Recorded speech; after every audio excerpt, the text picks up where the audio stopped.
Sa video na ito ay pag-uusapan po natin ang mga pinaka-main event ngayong araw kay Bitcoin, stablecoins, tokenized stocks at pati na rin ang mga regulatory updates na direktang nakakaapekto sa ating mga trading decisions. Mula po sa pahayag ng Tether CEO tungkol sa USDT hanggang sa strategic stance ng strategy company sa Bitcoin holdings at pati sa Nasdaq na gustong bilisan ang tokenized stock proposal. Marami po tayong pag-uusapan na may direktang epekto sa market sentiment at sa paraan natin kung paano po tayo nag-i-invest at nag-trade sa crypto ngayon. At ayan, simulan po natin sa ating unang balita kung saan ay tungkol po sa Tether CEO at ang stablecoin na USDT. Ayan, si Ginoong Paulo Arduino. Siya po ang CEO ng Tether. At siya ay nagbigay ng malinaw na pahayag laban sa fear, uncertainty, and doubt mula sa S&P Global at ilang crypto influencers. Ayon po kay Ginoong Arduino, ang total assets ng Tether Group sa third quarter 2025 ay nasa $215 billion, habang ang ibang stablecoin liabilities ay nasa $184.5 billion. May dagdag pang $7 billion excess equity at saka $23 billion retained earnings. Kaya malinaw na may caution ang company. Ang kanyang pahayag ay nagbibigay diin na si USDT ay solid at saka fully back na nagtatanggal ng doubts sa liquidity at peg stability ng stablecoin na ito. Kaya para po sa atin bilang mga holders at traders, ito po ay isang reassurance na safe ang kanilang USDT exposure. Ngayon ay bakit naman po rinibuke ni Ginoong Arduino ang S&P downgrade? Ang pushback ni Ginoong Arduino ay sagot sa weak rating ng S&P sa USDT na lowest possible rating para sa PEG maintenance. Ang ganitong downgrade ay nakakapag-create ng panic o uncertainty sa retail at saka institutional holders. Pero sa context ng third quarter balance sheet, malinaw na may over-collateralization at surplus equity si Tether.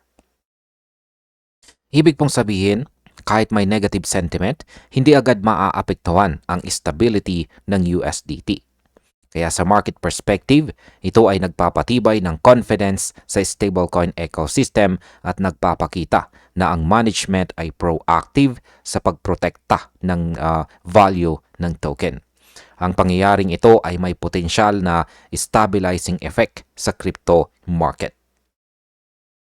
Ngayon ay ano naman po ang sinabi ng CEO tungkol kay Bitcoin? Ayan, ito po ang ating pangalawang balita ngayon. Si Ginoong Fing Li, siya po ang CEO ng Strategy. At siya po ay nagdeklara na ang kumpanya ay magbebenta ng Bitcoin only as a last resort. Ibig sabihin kung bumagsak po ang stock price below ng net asset value at wala ng available capital, saka lang nila i-unload ang kanilang BTC or Bitcoin holdings. Kaya ang kanilang approach ay mathematically justified para protektahan ang Bitcoin yield per share. Pero ang importante, hindi po ito policy shift, kundi precaution lamang.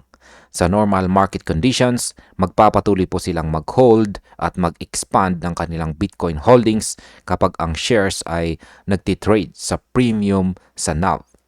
Para sa mga traders at investors, ito ay senyales na ang strategy company ay disiplinado at hindi po sila emotionally reacting sa market volatility. Ngayon ay paano naman po nakakaapekto ang statement ng strategy CEO sa market? Kapag ang isang malaking player tulad po ng strategy ay nagdeklara ng last resort policy sa selling, may psychological impact po ito sa market. Ang ideya na hindi po basta-basta binibenta si Bitcoin ay nagdudulot ng stability perception sa mga investors at holders. Ang mga institutional participants ay madalas pong nagfa-follow sa ganitong signal para sa kanilang allocation decisions. Sa technical level, kapag may solid anchor sa market tulad nito, nagiging mas predictable ang behavior ng BTC sa short term. Hindi rin nito pinapalitan ang supply-demand fundamentals pero nagbibigay ng insight kung paano po magre-react ang malalaking holders kapag nagkaroon ng pressure. Kaya bilang mga trader, mahalaga pong i-monitor natin ang ganitong pahayag. Ano naman po ang modelo ng strategy sa kanilang Bitcoin accumulation?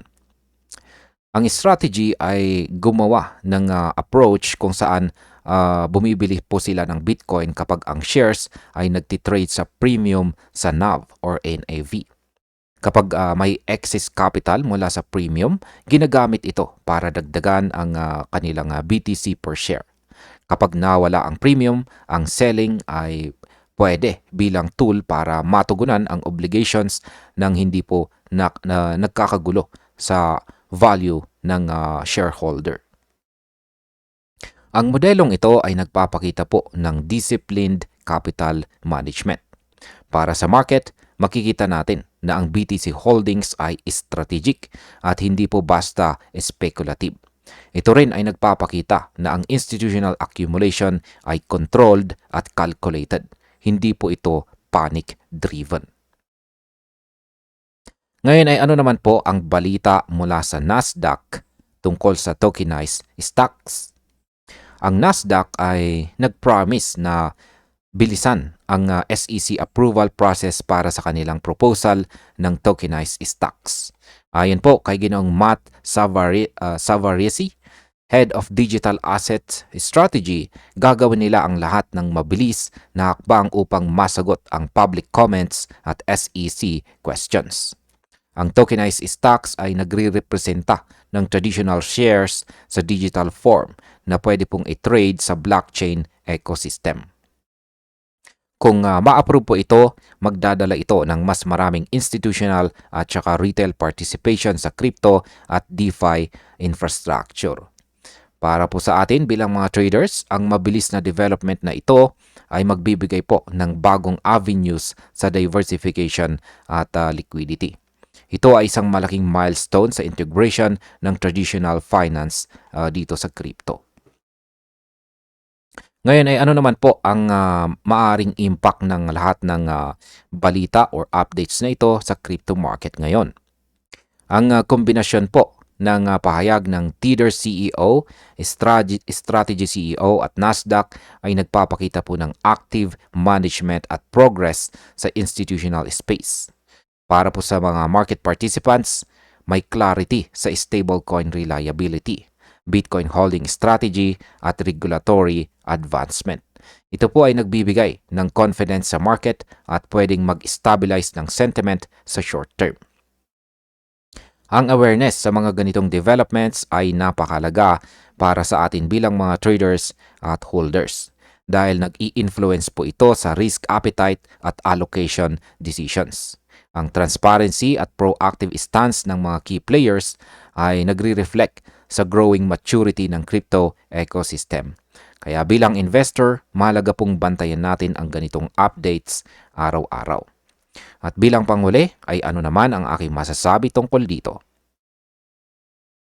Ang crypto market ngayon ay nagpapakita po ng strategic resilience at saka institutional engagement.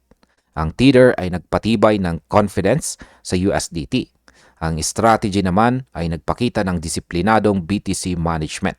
At ang Nasdaq ay nagbukas ng pinto sa tokenized assets.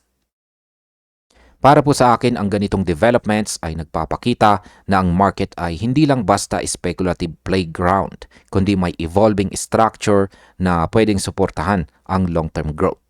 Kaya para po sa atin bilang mga traders at hodlers, Ang aral po dito ay i-monitor natin ang institutional moves, regulatory signals at liquidity metrics sapagkat ito po ang tunay na insights na makakatulong sa informed na decisions at sa sustainable crypto strategy.